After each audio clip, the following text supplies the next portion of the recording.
C'est vrai que les territoires historiques du monde, c'était plutôt politique, international, économie. Maintenant, on s'intéresse à des thématiques qui sont toujours généralistes, parce que le monde, c'est un quotidien généraliste, mais qu'avant, on traitait pas ou peu, ou alors qu'on mettait un peu dans un coin du journal. Ouais. Tu vois. Donc, au-delà de la culture, on parle de mode, on parle de culture numérique, de manga, de jeux vidéo. Et tout ça, c'est des contenus qu'on pousse maintenant, qu'on met en avant, et qui, en plus, sont des vrais cartons d'audience et d'abonnement.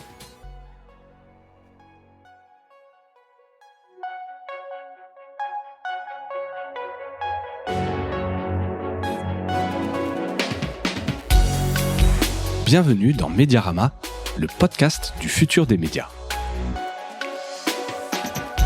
Je suis François Desfossés et chaque semaine, je rencontre des entrepreneurs, des têtes penseuses et des experts de la galaxie média.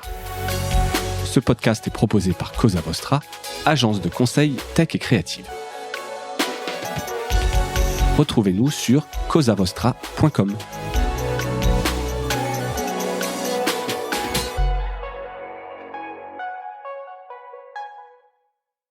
Bonjour à toutes et à tous et bienvenue dans ce nouvel épisode de Mediarama. J'ai le plaisir de recevoir aujourd'hui Quentin Lerède. Quentin, bonjour. Bonjour François. Merci d'avoir accepté cette invitation. Alors tu es un nouvel invité de Mediarama provenant du monde.fr après l'avenue de Sacha Morin, on se souvient, et le Loup il y a quelques mois de cela. Et donc toi, tu es Product et Audience Director au Monde. C'est ça. Je suis un fidèle auditeur de ton podcast, donc. Eh ben écoute, c'est parfait. Donc tu connais déjà un petit peu la trame, le ton, et donc tu sais voilà tout ce que tu vas pouvoir nous dire sur le monde. Alors tu es Product et Audience Director, non plus adjoint comme tu pouvais l'être depuis peu, hein, puisqu'il y a une réorganisation un petit peu au monde suite au départ de Sacha Morin. Ça a été un peu le grand départ annoncé sur LinkedIn. Le trauma. Exactement. Donc on salue Sacha et puis on suivra bien ce qu'il fait évidemment. Est-ce que tu peux nous expliquer ce que c'est d'être Product et Audience alors directeur des audiences et du produit, on va le dire à la française, à la Le Monde. À la Le Monde, exactement. C'est quoi ton périmètre d'action? Ouais, bien sûr. Déjà, moi, je travaille dans les équipes de Lou Grasser que t'as reçu, qui est maintenant directrice des opérations numériques, et on travaille et qui travaille étroitement comme moi avec Paul Lalleux, qui est donc le CTO du Monde, qui a succédé à Sacha Morin et qui était son adjoint auparavant. Voilà. Mon premier scope d'action, c'est le produit. Alors, le produit, pour moi, c'est une évidence, mais peut-être pour rappeler ce que c'est les services et les plateformes numériques qu'on développe au monde et qui permettent de diffuser les contenus qui sont créés par la rédac, donc notre site web, nos applications mobiles, mais aussi des produits à usage interne comme notre gestionnaire de contenu qu'on développe nous-mêmes, avec laquelle la rédaction... C'est pas que les produits grand public. Pour grand public. C'est aussi à destination des utilisateurs internes. Ouais. Et donc ça, vous avez un certain nombre de prix en par exemple. Tu n'interviens pas quand même pour des produits RH ou des choses de process. Non, tout à fait. Tout ce qui est outils, etc. Non, là, on parle quand même autour de la production éditoriale. Ouais, tout à fait, exactement.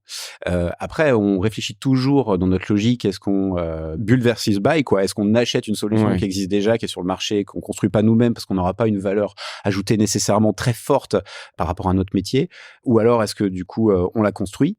Pour le cas du Monde, sur le gestionnaire de contenu, le CMS qui s'appelle Sirius, le Monde considérait que c'était un produit suffisamment stratégique pour qu'on choisisse de le développer nous.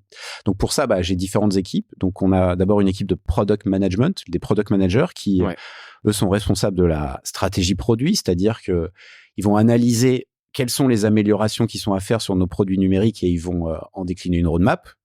On a aussi une belle équipe UX qui est dirigée par Romain Dorget, dans laquelle on a des designers produits. Donc ça, tu connais bien, vous en avez plein chez Cosa Vostra. Exactement. Donc eux qui designent les parcours, les interfaces, qui sont responsables de l'expérience utilisateur. Dans cette équipe, on a aussi des personnes en charge de la recherche utilisateur qui vont nous permettre de découvrir quels sont les problèmes que nos utilisateurs connaissent avec nos produits et quelles solutions on pourrait leur apporter. Et tous ces profils, avec les devs qui sont du coup dans les équipes de Paul Lalleux, sont réunis au sein d'équipes pluridisciplinaires qu'on appelle des feature teams. Donc au Monde, on en a 5. Une qui est dédiée autour de l'abonnement, une sur le web, une sur les apps, une sur le CMS, Sirius, et une sur la data. Et ces équipes, elles sont habilitées à prendre les bonnes décisions sur les produits numériques dont elles ont la responsabilité. Parce qu'on pense qu'en fait, c'est à leur niveau qu'elles vont pouvoir construire les meilleurs produits numériques qui vont apporter de la valeur à leurs utilisateurs. Et il y a une notion de business aussi dans tout ça? Absolument. En fait, dans ces équipes? Ou c'est au niveau des product managers? C'est plutôt les product managers qui sont responsables de définir les objectifs et les résultats qu'on veut atteindre, mais ça doit infuser dans toute l'équipe en fait. La roadmap et les OKR, donc c'est des objectifs et des résultats clés qu'on met au niveau des équipes. Ils sont co-construits avec l'ensemble de l'équipe et avec les devs également. D'accord, oui, donc ça c'est un peu, je le rappelle, parce que c'est important, quoi. On ne sait plus juste du projet, de la tech, etc. Il y a vraiment une notion stratégie, business, rentabilité, etc. dans ces équipes-là, quoi. C'est un peu ce qui effectivement différencie les orgas produits vers une orga plus traditionnelle avant, qui était une gestion de projet, où il y avait une séparation par silo plus claire entre le business et entre les équipes qui réalisaient les projets. Là maintenant, le produit c'est un peu égal au business en fait. Voilà. Ouais, exactement. C'est ça. Pour simplifier, effectivement, j'aime bien le dire effectivement aussi comme ça. Et sur l'audience, parce que non, mais exactement, ça va être ma question. Qu'est-ce que ça veut dire concrètement, directeur des audiences? C'est quoi? C'est l'engagement, c'est prendre le pouls de la communauté, c'est quoi concrètement? Ouais, c'est un peu ça, tout à fait. En fait, en tant que directeur de l'audience, je suis responsable du développement de l'audience du monde sur ces produits numériques. Donc, une fois qu'on les a conçus, il faut qu'il y ait des gens, en fait, qui les utilisent. Donc, on a des objectifs.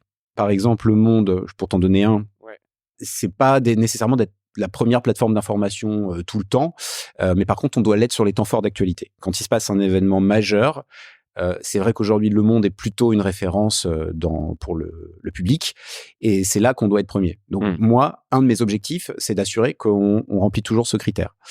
Et pour ça, comment on fait? On fournit à la rédaction un accompagnement pour développer ses audiences. Donc la première chose, c'est qu'on fait des études, des bilans qui permettent déjà de suivre absolument tout ce qu'on fait. Donc la data, en fait, est quand même très importante et beaucoup diffusée dans les différents services. Mais on fait aussi, bien sûr, des recos SEO, je sais pas, sur la titraille, les horaires de publication, quels sont les trends de recherche, comment on se positionne par rapport à nos concurrents sur certaines thématiques. Et ça, en fait, on les voit régulièrement et ça permet d'ajuster les dispositifs éditoriaux pour qu'ils ramassent le maximum d'audience. Et ça, ces rapports-là, tu leur envoies par mail, de manière très pragmatique, c'est un truc quotidien, c'est directement dans l'outil, c'est... Un peu tout ça. Parce que je veux dire, toi, tu dois essayer de ravacher ça en permanence. À quel point ils sont demandeurs ou ils répondent? Comment est-ce que tu t'assures de l'efficacité de ce que tu produis? Ils sont très demandeurs. Faut d'ailleurs, on fait attention à pas non plus noyer sous la donnée. Et après, l'équipe audience, elle est quand même assez importante. Il y a une douzaine de personnes. Elle est dirigée par Stéphanie Léchelon. Et donc, il y a différents pôles qui travaillent. Donc, il y a toute une partie de reporting automatique. Il y a aussi des ateliers thématiques qui sont faits avec la rédaction. Et après, on a un peu des réunions de gouvernance. Par exemple, on en a une tous les mois. Là, la prochaine, c'est lundi, avec toute la direction de la rédaction, où on observe nos audiences et où il y a Jérôme Fenoglio aussi, le directeur du journal. Et on observe notre performance et on a une discussion constructive entre quelles sont les adaptations qu'il faudrait faire, là où est-ce qu'on a bien réussi, là où on a été moins bon.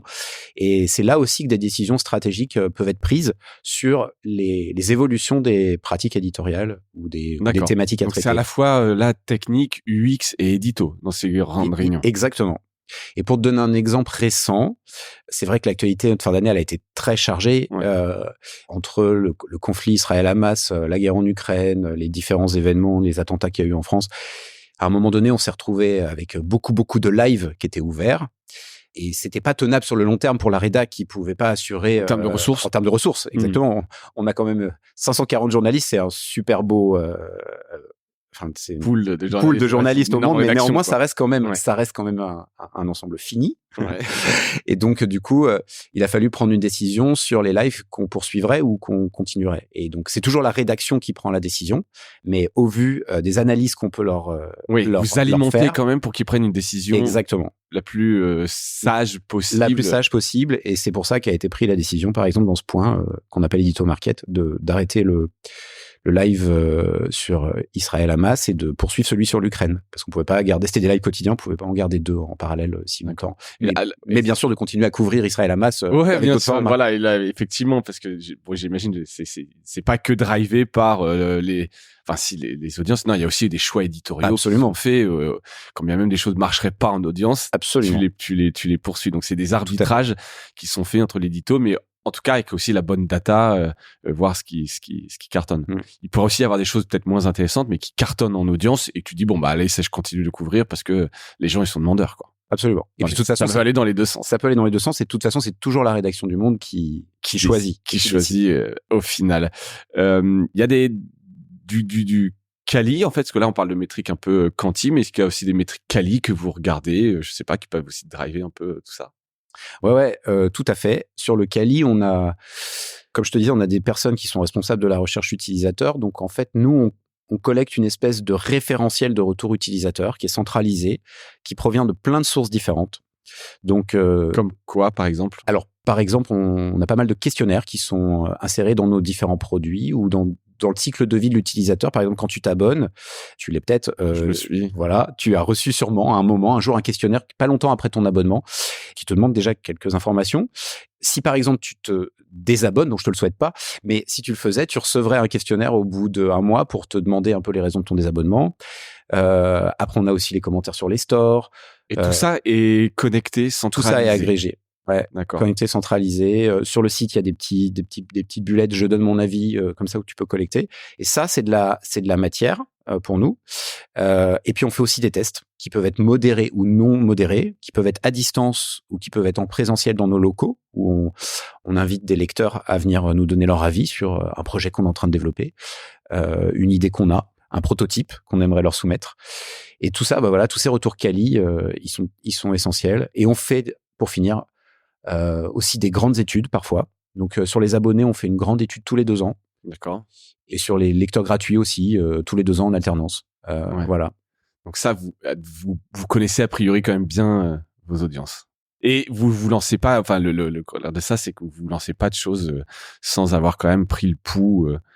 Ouais, on s'appuie vraiment sur des insights pour alimenter et orienter la stratégie produit. Ouais, c'est ça. Après, c'est jamais parfait comme système, c'est-à-dire que des fois on a des intuitions qu'on veut avoir envie de tester très vite et si c'est pas très cher d'aller le tester, on va peut-être pas se dire qu'on a besoin de se commander une grande étude avant qui elle pourrait être coûteuse. Ouais. Donc on essaye toujours d'équilibrer entre le niveau d'études qu'on a besoin de consolider en amont avant de lancer une expérimentation, avec aussi quelque chose qui puisse être assez rapide et qui nous permette d'itérer, quoi. Ouais. Tu vois, c'est un équilibre à trouver. C'est un bon équilibre à trouver, exactement. Je reviens rapidement sur la matinale. C'est marrant, la matinale, quand même, je sais pas, alors t'y étais pas, mais c'était un projet au départ financé par un fonds Google, et ça a cartonné depuis. Et donc, c'est toi qui évoquais, je pense que tu venais d'arriver probablement au Monde, dans un article d'Hyper News, et t'en parlais comme d'un outil de rétention, parce qu'en fait, ça a été passé pour tous les abonnés. À un moment donné, je crois que c'était réservé à un type d'abonnement un peu premium, et que c'est une des apps où il y a le plus d'engagement. Est-ce que c'est toujours le cas 2 ans plus tard? Alors, oui, c'est vrai sur l'engagement. Par exemple, tu as des indicateurs qui sont très bons sur la matinale. C'est par exemple le taux de complétion, c'est le fait de lire l'article jusqu'au bout, le temps passé par session. C'est vrai aussi sur l'audio, où les lecteurs sont assez assidus. Il y a de l'audio avec on en a beaucoup parlé aussi. Tout à fait. Ouais, ce qu'on appelle le text-to-speech. Le text-to-speech que vous avez fait avec Microsoft, je crois. Qui est une lecture synthétique générée par une IA des articles écrits par Le Monde. D'assez bonne qualité. D'assez bonne qualité, effectivement. Alors, sur la rétention aujourd'hui, sur l'engagement, c'est tout à fait vrai. Sur la rétention, maintenant, c'est peut-être un petit peu plus équivalent avec l'autre application de flux qui s'appelle l'actualité en direct. Mais en tout cas, c'est vrai que c'est une proposition qui nous permet de toucher des usagers qui sont un peu, tu vois, un peu des hyper informés, mais en contrôle. Ouais. Donc, on en parlera peut-être plus tard, mais en fait, nous, la matinale, on le voit comme un format éditorial c'est un format éditorial fini. Tu vois, t'as un début et une fin. En fait, la rédaction te propose une hiérarchie. C'est un peu l'idée, effectivement. Voilà. Un produit fini qui peut reprendre un petit peu une éditorialisation que tu peux trouver dans un un journal print. Un journal print, absolument. Donc avec un début et une fin, et sur lequel le lecteur lui-même met sa couche en choisissant ceux qui veut ceux qu'il veut garder. Ce qu'il veut garder. Et en fait, ça, on pense que ce type de format, ça peut être une bonne solution à la problématique de la fatigue informationnelle, parce que on sait que les applications de flux qui sont aussi très importantes, elles peuvent avoir un petit côté vertigineux qui s'arrête jamais et qui du coup scroll infini et effectivement et tout ta routine et tu reprends ton téléphone toutes les 30 minutes pour voir ce qui s'est passé ou tu reçois des pushs. Donc voilà. Donc ça c'est pas mal pour des personnes qui veulent éviter de passer en mode hyper connecté, submergé quoi. Voilà, et c'est une espèce de curation, et ça permet de toucher ces gens-là qui je pense peuvent être rebutés aujourd'hui, non plus envie d'aller voir des apps où il y a trop de... Mais tout en gardant quand même des gens qui viennent tous les jours, parce que la matinale, c'est quand même une routine quotidienne. Et voilà. Donc c'est un peu ça l'idée avec cette appli qui pour ça que l'engagement fonctionne bien dessus. Et ça me fait, on parlera justement, parce que c'est un peu dans la même lignée probablement que de découvrir ce projet que vous avez, mais on va en parler dans une seconde justement, on creusera un peu le sujet de la fatigue informationnelle. Toujours sur les audiences, comment vous allez chercher de nouveaux usagers, les jeunes usagers? Quelle stratégie de conquête vous mettez? Ça fait partie un peu de ton rôle là sur l'audience. Est-ce que c'est que du TikTok? Qu'est-ce qui serait un peu réducteur évidemment, même si probablement il y a du TikTok. Pas probablement, vous en faites en l'occurrence. C'est quoi un peu la grande stratégie de conquête? Ouais. Alors, de toute façon, le monde, c'est des identités multiples et des audiences très hétérogènes. Il n'y a pas du tout un persona. Enfin, s'il y en a un, mais en tout cas, on peut pas. Il ne sert pas beaucoup. En fait, c'est ça. Voilà. Non, il y en a. On peut pas le résumer. Voilà, c'est ça. Donc c'est vrai qu'on est un journal papier, mais on est aussi, on a plusieurs applications mobiles, on a un site web, on a une chaîne d'information sur TikTok, on a des podcasts, etc. Et ça montre que le journal, il a réussi en fait à s'adapter aux audiences, aux gens, aux habitudes, et aussi à la technologie, parce que les usages ils changent. Donc nous, en fait, on est présents sur les plateformes qui sont beaucoup utilisées par les jeunes audiences. Nous, ça fait très longtemps qu'on est sur les plateformes. Facebook, je crois que c'était en 2008, Insta en 2012, Snapchat en 2015 ou 2016 et TikTok en 2020. Et à chaque fois qu'on va sur ces plateformes-là, la question qu'on se pose, c'est toujours la première, c'est est-ce que ça correspond, ce qu'on pourrait y faire correspond aux standards éditoriaux du monde? Parce que nous, ce qu'on souhaite, ce que la rédaction souhaite, c'est de fournir un contenu journalistique de haute qualité, en particulier c'est là que c'est intéressant, sur des plateformes où la désinformation peut être quand même largement répandue. Ouais, très forte. Et bien sûr de s'adapter à ces nouveaux modes de consommation. Donc, nous, pourquoi on y va? C'est d'abord pour développer notre notoriété. Ces audiences, elles nous connaissent pas aussi bien que des publics qui sont plus âgés, donc c'est une manière pour nous de positionner le monde comme un média de référence qui est fiable et qui est aussi innovant. Et c'est faire connaître notre marque à ces nouveaux publics. C'est souvent le premier contact qu'ils ont avec nous. Et ça, clairement, c'est investir dans notre futur lectorat et nos futurs abonnés, quoi. Donc, il y a zéro objectif de monétisation sur des TikTok, Snap, etc. C'est la noto, des belles choses et puis le devoir d'information, etc. Globalement c'est ça. Et ce qu'on y fait pour ça sur les vidéos, alors on fait plein de formats vidéo différents, mais il y en a un en particulier dont je peux parler, c'est l'explainer qu'on fait. Donc c'est des petites vidéos explicatives en verticale. Ça c'est on l'adapte aux usages de ces plateformes. Donc c'est des vidéos incarnées avec en général des jeunes journalistes plutôt créatives, avec un montage dynamique qui retient l'attention, mais les mêmes standards de qualité éditoriale qui sont ceux du monde. On en fait à peu près 10 par semaine, et globalement maintenant on les publie sur toutes les plateformes, parce que avant il y avait des choses très différentes. On faisait des choses différentes pour Insta, pour Snap ou pour TikTok, mais parce que les plateformes étaient plus singulières, et maintenant en fait elles se sont toutes copiées les unes les autres. Ouais, il faut dire les choses, hein. Tu retrouves entre les shorts, les reels, exactement. TikTok, un bon contenu grosso modo, il se retrouve partout. Hein. Il se retrouve partout. Et ça, en fait, ça c'est important. C'est pas. Je veux dire, il y a encore quelques mois, années, on disait, il faut vraiment faire du contenu vraiment spécifique par plateforme. Ce qui marche sur Insta ne marchera pas sur TikTok. Et t'as l'impression que ça s'est lissé. Ouais, ça s'est beaucoup standardisé en fait, parce que les plateformes se copient en fait. Donc du coup pour nous c'est plutôt bénéfique, parce que carrément. Ça réduit nos coûts de production pour faire des vidéos, et ça nous permet de les diffuser partout assez facilement, quoi. Ça, vous l'exportez directement de Sirius? Vous avez des outils dans Sirius qui permettent d'adapter les contenus pour les réseaux sociaux, ou non, c'est fait dans les outils natifs par les jeunes journalistes qui sont un peu autonomes? C'est fait par les services vidéo. Il y a un service vidéo horizontal et un service vidéo vertical qui font ce super travail. Et nous, bien sûr, à l'audience, on leur fait des recommandations sur les pratiques aussi de ces plateformes, mais pour beaucoup d'entre eux, ils les connaissent aussi très très bien, bien sûr. Un exemple peut-être que j'ai en tête aussi, c'est la bascule qu'on a fait sur Instagram. Jusqu'à l'année dernière, milieu d'année dernière, en 2022, en fait, Instagram, c'était plutôt des images un peu froides, inspirantes, des belles photos, quoi. Ouais, voilà. Belle DA, c'est ça. C'était un peu. Et en fait, on a complètement changé l'approche parce qu'on voyait qu'en fait, l'engagement commençait à stagner, voire à régresser un peu. Déjà, on a mis des reels dessus, et pour 3/4 des contenus qu'on poste, ça reste des images, mais par contre, c'est plutôt des albums dans lesquels on incruste des titres dans l'image pour des infos essentielles, ou alors on fait 4 à 10 diapos pour une plongée en profondeur.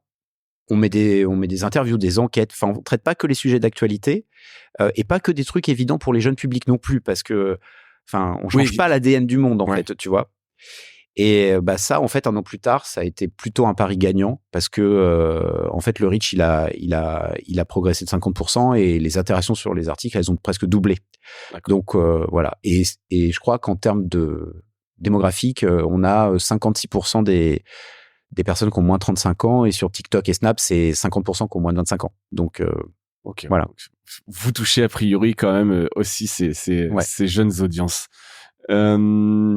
Est-ce que sur l'IA, puisqu'on est un peu sur des initiatives, vous avez fait des expérimentations? Est-ce que justement, on parle là de vidéos, il y a plein de choses à faire sur les vidéos. Tu vois, tu parles de ces diapos. On peut imaginer générer des vidéos par l'IA. Il y a PicaArt, je sais pas si tu as vu, qui permet de faire ça en quelques secondes. C'est assez fou. Donc, est-ce que vous forcément... Ça y est, tu as eu ton accès parce que oui, j'ai eu mon accès, okay. Exactement. Alors, ça permet pour ceux qui ne connaissent pas, par un prompt de générer une vidéo. Alors, elle dure que 3 secondes. Hein. Ok. Donc, tu vois, si tu veux vraiment faire un film, il faut un peu enchaîner, mais c'est assez bluffant. Donc, est-ce que vous faites des expérimentations un peu autour de tout ça?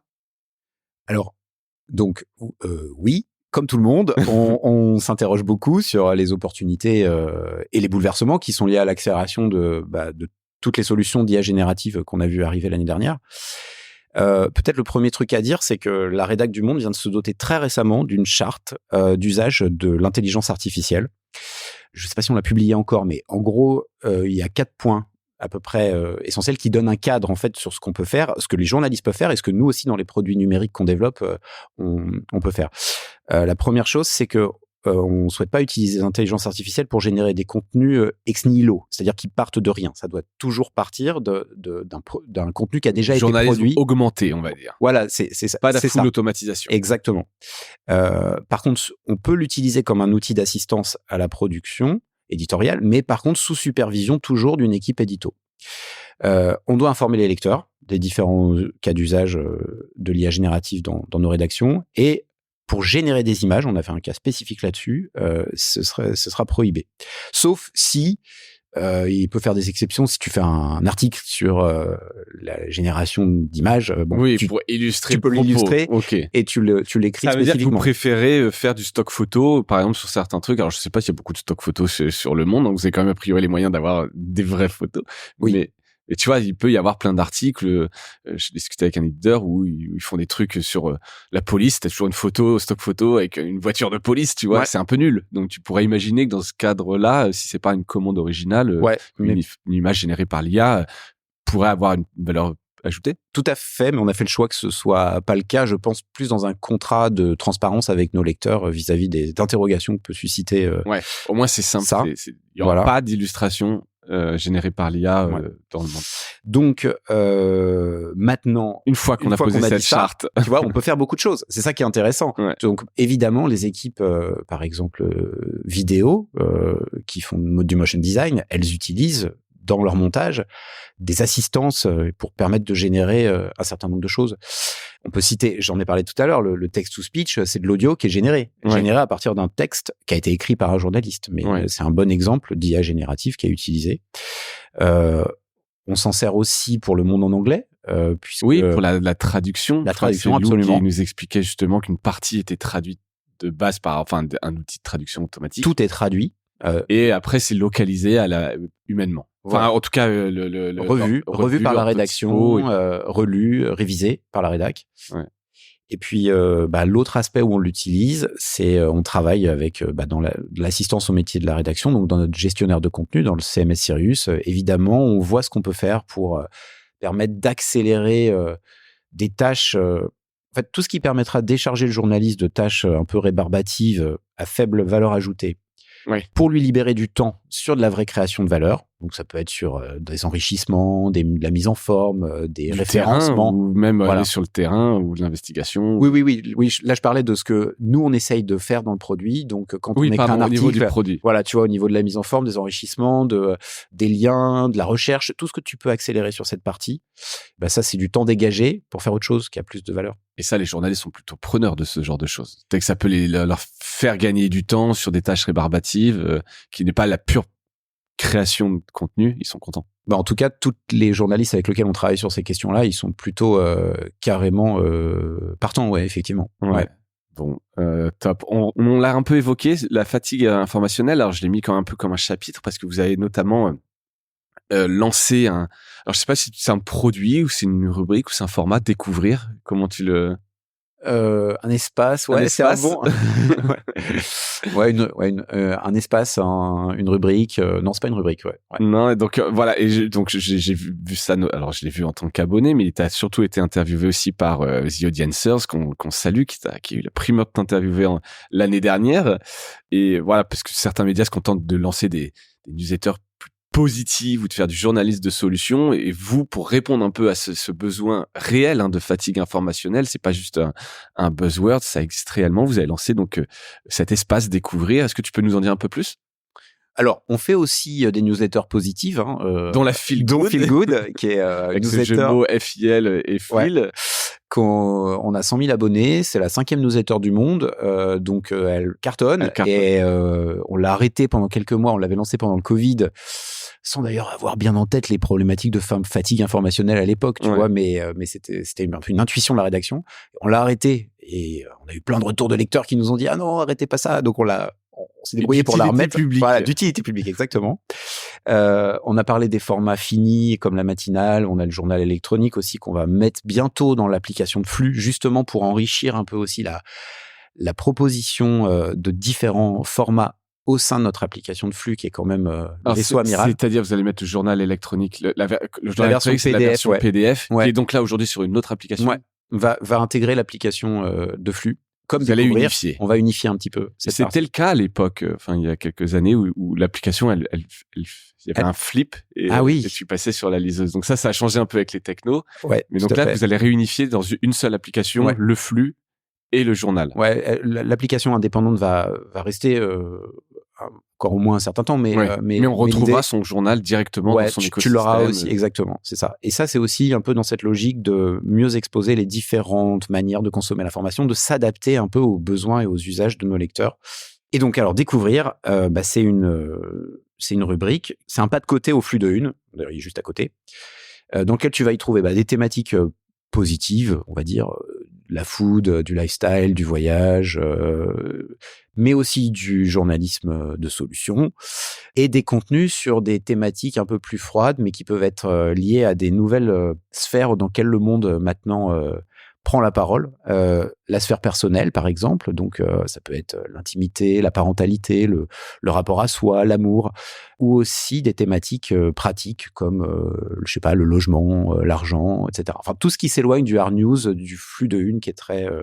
sans que ce soit non plus un truc trop infotainment. Voilà. Ah ouais, non, ça, c'est pas l'idée. Non, c'est pas l'idée, mais c'est pas évident, tu vois, de trouver un peu ce juste entre ceux qui pourraient venir là, mais ils doivent quand même un peu être au courant de ce qui se passe et être justement dans le truc trop béni oui infotainment où tu passes un peu à côté. Ça, c'est la rédaction qui s'occupe de ça. Alors, découvrir, c'est tout à fait. Alors, le projet, il est pas venu immédiatement de la rédaction, en fait, puisque du coup, il est né lors d'un hackathon qu'on a organisé dans les équipes numériques. Donc, c'est Sacha et Lou qui avaient organisé ça l'an dernier.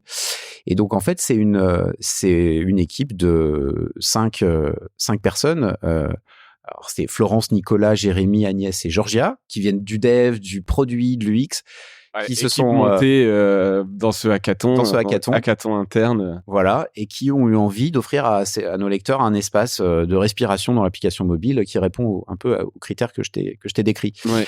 Et en fait, c'est le projet qui a gagné le hackathon, voilà, sous on va dire le jugement du jury qui était composé de Louis Dreyfus, Jérôme Fenoglio, Sacha et Lou et Arnaud Aubron. Et du coup, il est parti à la roadmap l'année d'après. Et là, c'est là que la rédaction est montée à bord. Et donc, on a eu Françoise Tauveau, qui est directrice déléguée de la rédaction, qui est venue du coup s'approprier le projet avec nous. Et donc là, comment ça fonctionne ? Globalement, il y a par rapport aux thématiques que je t'ai décrites, il y a un certain nombre de rubriques qui sont déjà prédéfinies. Et qui font automatiquement remonter dans le flux les contenus qui y sont éligibles. Et puis il y a aussi une action manuelle sur certains contenus qui sont pas forcément présélectionnés, sur lesquels ils peuvent intervenir pour les mettre dans le flux. Donc ça leur demande un travail quand même peu important. L'idée c'était pas de réécrire ou de retravailler tous les contenus. Ou de réanimer une nouvelle rubrique, parce qu'il y en a toujours la problématique aussi des ressources, quoi. Donc, voilà. Toujours. Partout. Faut s'adapter. Donc là, l'idée, c'était quand même que ce soit assez largement automatisé, et c'est le cas, mais il y a toujours le moyen d'intervenir. On peut aussi enlever un article si on trouve qu'il n'est pas adapté, qui était automatique. Oui, j'imagine. Ça doit être. Et donc, belle place aux images. Ouais. Alors, pas de chapeau. Ouais, le chapeau, tu vois, on a fait un test utilisateur et on a vu que ça apportait pas beaucoup de valeur pour eux. Donc, du coup. Dans le cadre de découvrir. Ouais, tout à fait. Et les images, bien sûr, t'as tout à fait raison de le pointer. Ça, c'est le travail de Florence Pouvacci, qui est notre product designer de la partie mobile, qui fait un super boulot et qui a voulu imaginer quelque chose de très immersif, très visuel, pour, encore une fois, justement, se différencier du flux de une. C'est clair. Ça n'a rien à voir. Ça fait plus magazine, effectivement. Ouais. Et avec ce système de cartes aussi, comme ça, on a quand même un chapeau qui peut apparaître en swipant. Absolument. Exactement. Et ça marche bien, les retours, les usages sont bons? Ouais, alors c'est intéressant parce que, en fait, on avait prévu de découvrir le 9 octobre. C'était la date de lancement. Sauf que le 7 octobre, le Hamas attaque Israël. Et donc, petit bouleversement, c'était plus adapté de découvrir le lundi qui suivait, évidemment. Donc, du coup, on l'a décalé. On a compris que c'est un conflit qui allait durer. Donc, 10 jours plus tard, on a choisi de le lancer. Oui, tu peux pas reporter non plus. Voilà, tout à fait. La vie continue. Et en fait, la réponse des lecteurs a été super, parce que, au contraire, en fait, c'était une approche différente qui était un peu salutaire dans cette actualité très, très forte et anxiogène. Les gens pouvaient pas forcément rester exposés qu'à ça tout le temps. Et donc, on a eu plein de retours de personnes qui nous ont dit « Ah bah franchement, là, en ce moment... » Bulle d'oxygène, quoi. Bulle d'oxygène. L'actualité était si déprimante que je pensais que j'allais me désabonner. Et en fait, c'est sympa que vous ayez fait ça, parce que du coup, j'ai encore envie d'ouvrir l'appli du Monde et je vais voir un peu autre chose. Donc là-dessus, on était hyper contents. Et en termes d'audience, ça marche plutôt bien. Après, paradoxalement, comme il y a eu une actualité très forte au même moment, en fait, on a fait des grosses audiences en fin d'année, en octobre. Ouais. Et donc, du coup, l'audience de découvrir paraissait quand même moins importante. Mais après, ça s'est un peu calmé. Et c'est là qu'on voit que c'est vraiment une proposition de valeur très stable et qui progresse même. Donc, qui vient bien compléter l'offre éditoriale. Donc, vous êtes content. Il n'y a pas de personnalisation là-dessus. C'est pas en fonction de ce que je lis ou des tags que je pourrais mettre. Ouais, alors non, il y a pas de personnalisation. C'est intéressant ce que tu dis, parce que ça permet un peu peut-être de dire un peu comment on aborde la question l'approche de la personnalisation au monde. Qui est toujours un peu un serpent de mer, exactement. Tu vois, entre le full automatique, mais t'es dans une bulle, et la réalité qu'on a au quotidien à traiter la data pour faire vraiment un truc ultra précis, et puis se dire, bah non, en fait, l'info, elle est pour tout le monde. Donc, effectivement, c'est quoi votre position et comment vous le traitez? Alors, notre position, on va dire qu'elle est mesurée. Je pense qu'on pourrait et qu'on va en faire plus. Mais c'est vrai que le challenge, comme tu l'as dit, c'est de trouver un peu le bon équilibre entre ce qui a toujours été historiquement le rôle du monde, c'est-à-dire hiérarchisation, prescription, tout ce qu'apporte la rédac là-dessus sur les grands faits d'actu et que notre audience vient chercher, et une curation algorithmique qui serait peut-être plus individuelle, qui te permettrait de paraîtrer le papier qui est pile dans tes centres d'intérêt, mais qui pourrait aussi affadir cette promesse de sérendipité, tu vois, cette capacité à faire des découvertes impromptues que tu n'as pas prévues mais qui te sont utiles. Et là-dessus, c'est celle du journal. Donc, la rédaction, elle est très vigilante là-dessus.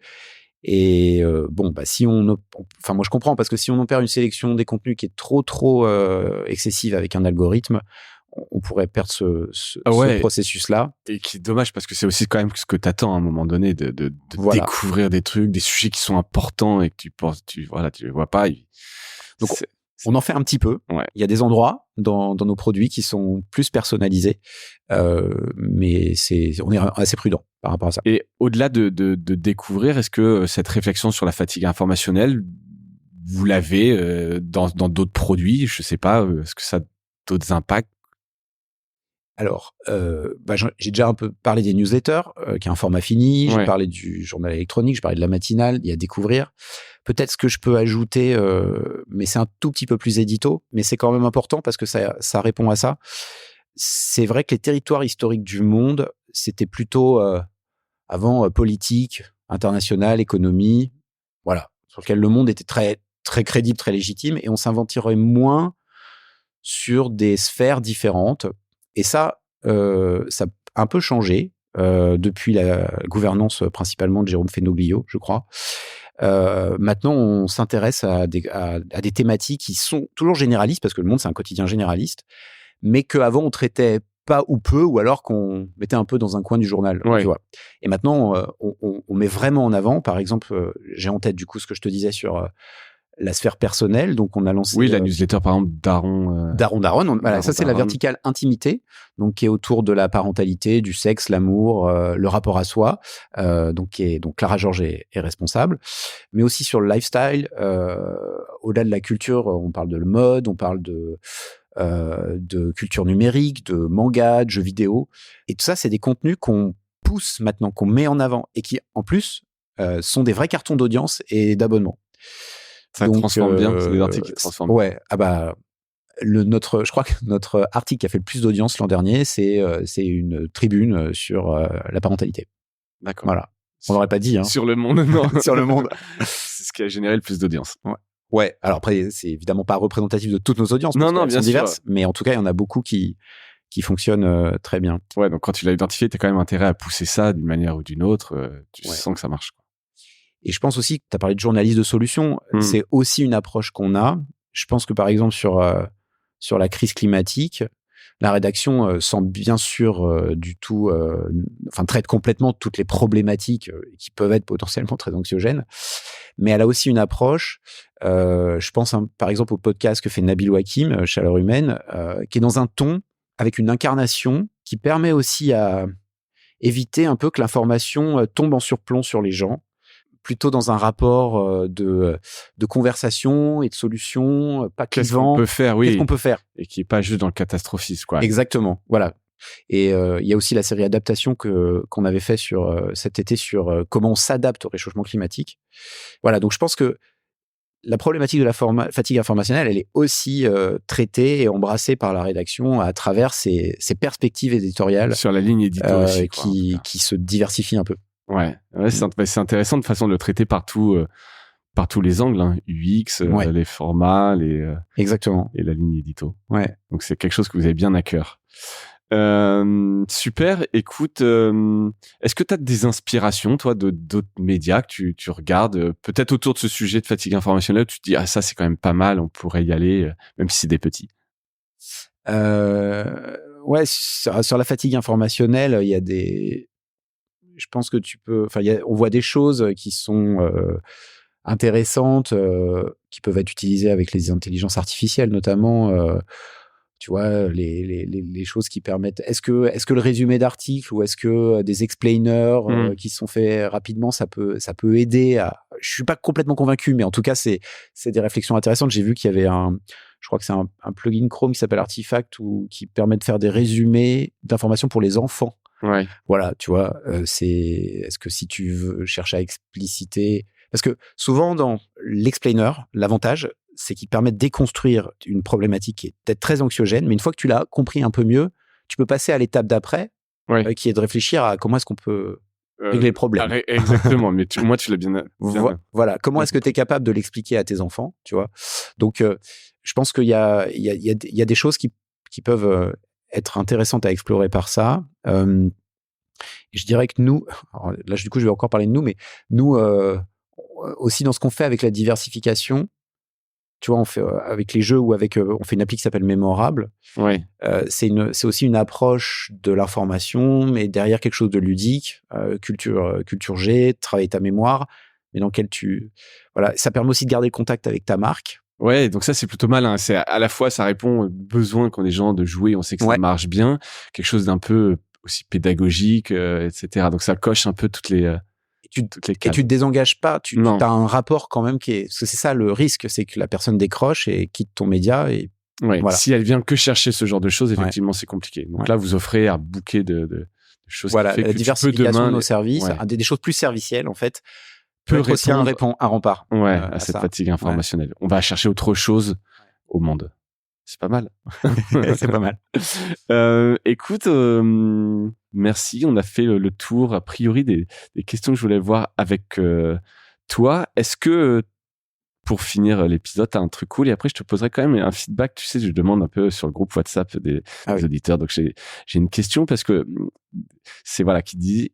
Dans l'app, vous avez un champ pour que les usagers abonnés s'expriment sur les fonctionnalités de l'app.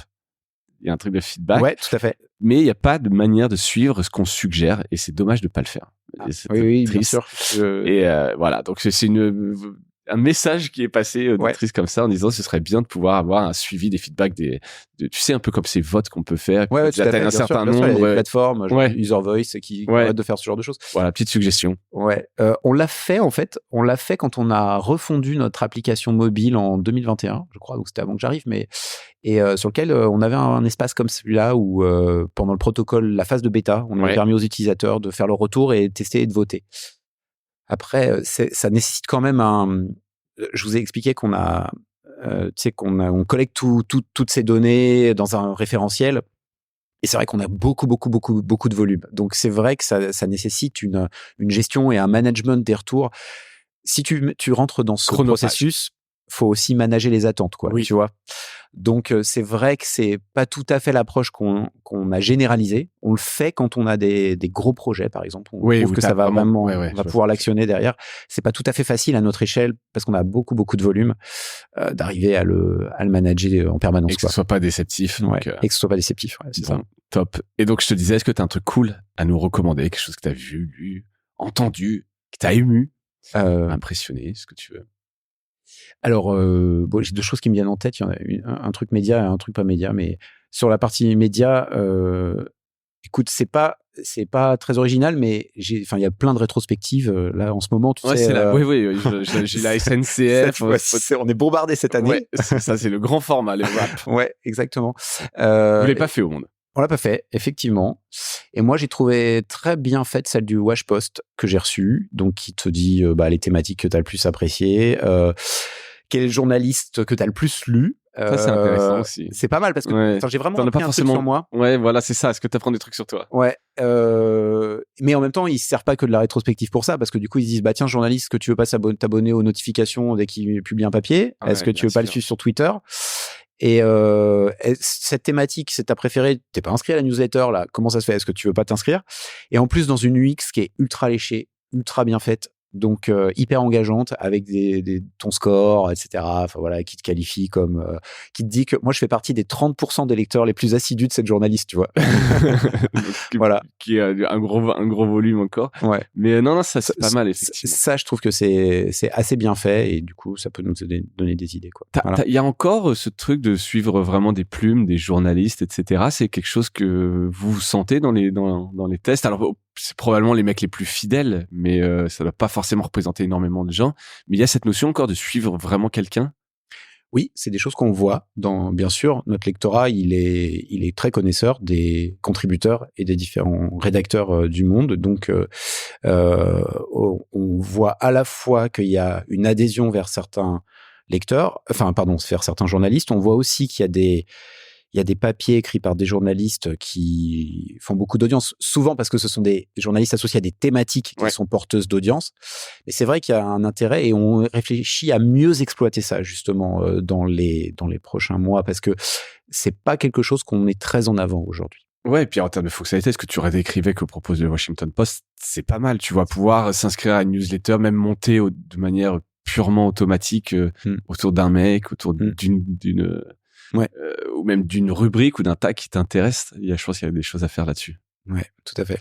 Pardon, je t'ai coupé. Le deuxième truc cool qui est donc pas un média. Ouais, non, ça a vraiment rien à voir. C'est bien pour terminer. C'est juste, je suis allé voir Starmania à la scène musicale et j'ai pris une grosse claque. C'était énorme. J'ai trouvé ça. Et puis tu connais les chansons par cœur? Eh ben maintenant oui, mais moi justement en fait je n'ai pas du tout vu la comédie musicale dans les années 80 et en fait quand je suis allé voir ce spectacle, j'étais scotché de voir qu'on pouvait avoir ce niveau-là en France. En fait, je pensais qu'on voyait que ça aux États-Unis. Et en fait, c'est pas le cas. Le show est ouf, les lumières sont ouf, les chanteurs sont ouf. Donc c'est à la scène musicale. À la scène musicale. Bah, je mettrai un lien et ça t'as été scotché. Ouais. Bon, et écoute, peut-être à faire parce que Starmania, dans ma famille, c'est aussi un truc où on écoutait ça tout petit, on connaît ça par cœur. Merci beaucoup, Quentin, pour ton temps, le partage d'un peu de avec plaisir tout ce qui se passe au monde. Bravo pour découvrir Merci. Le dernier en date et puis on suivra un petit peu tous ces lancements, tous ces produits. Et puis en tant qu'utilisateur et abonné, je le dis, c'est vraiment du travail de très grande qualité. Écoute, merci, je passerai les félicitations aux équipes. Ouais, exactement, parce qu'effectivement, voilà, tu l'incarnes, mais il y a aussi toutes les équipes derrière et des sacrées équipes. Donc, bravo à elles. Merci à toi et merci à toutes et à tous d'avoir écouté cet épisode et je vous dis à bientôt. Salut!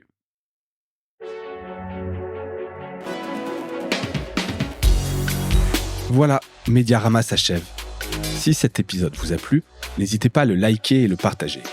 Et puis, si vous souhaitez être accompagné par notre agence Cosa Vostra, contactez-moi par mail mediarama@cosavostra.com. Portez-vous bien.